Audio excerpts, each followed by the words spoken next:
The children of Israel came near against the children of Benjamin the second day. Benjamin went out against them out of Gibeah the second day, and destroyed down to the ground of the children of Israel again 18,000 men. All these drew the sword. Then all the children of Israel and all the people went up and came to Bethel and wept, and sat there before Yahweh, and fasted that day until evening. Then they offered burnt offerings and peace offerings before Yahweh. The children of Israel asked Yahweh, for the ark of the covenant of God was there in those days, and Phinehas, the son of Eleazar, the son of Aaron, stood before it in those days, saying, Shall I yet again go out to battle against the children of Benjamin my brother, or shall I cease? Yahweh said, Go up, for tomorrow I will deliver him into your hand. Israel set ambushes all around Gibeah. The children of Israel went up against the children of Benjamin on the third day, and set themselves in array against Gibeah, as at other times.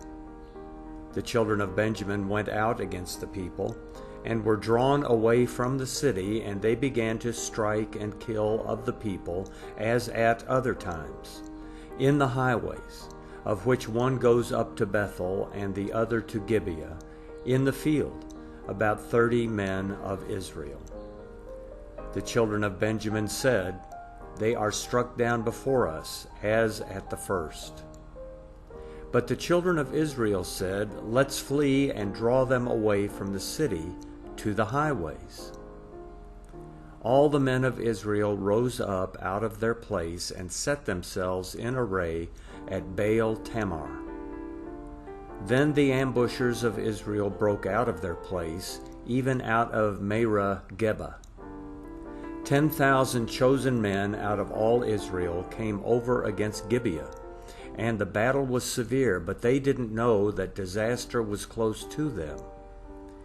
Yahweh struck Benjamin before Israel, and the children of Israel destroyed of Benjamin that day 25,100 men.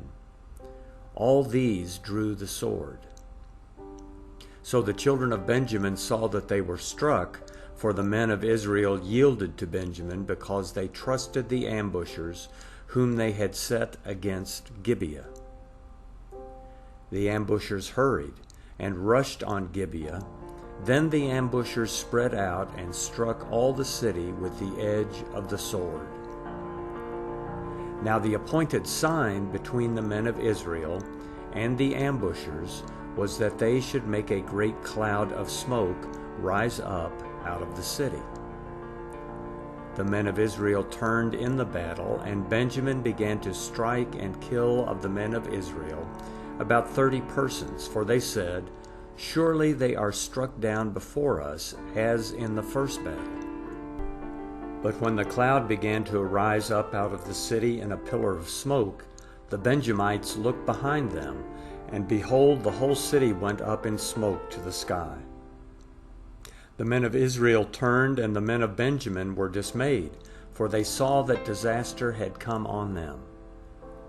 Therefore they turned their backs before the men of Israel to the way of the wilderness. But the battle followed hard after them, and those who came out of the cities destroyed them in the middle of it. They surrounded the Benjamites, chased them, and trod them down at their resting place as far as near Gibeah toward the sunrise. 18,000 men of Benjamin fell. All these were men of valor. They turned and fled toward the wilderness to the rock of Rimmon. They gleaned 5,000 men of them in the highways, and followed hard after them to Gidom, and struck 2,000 men of them. So that all who fell that day of Benjamin were 25,000 men who drew the sword. All these were men of valor. But 600 men turned and fled toward the wilderness to the rock of Rimmon, and stayed in the rock of Rimmon 4 months. The men of Israel turned again on the children of Benjamin, and struck them with the edge of the sword, including the entire city, the livestock, and all that they found.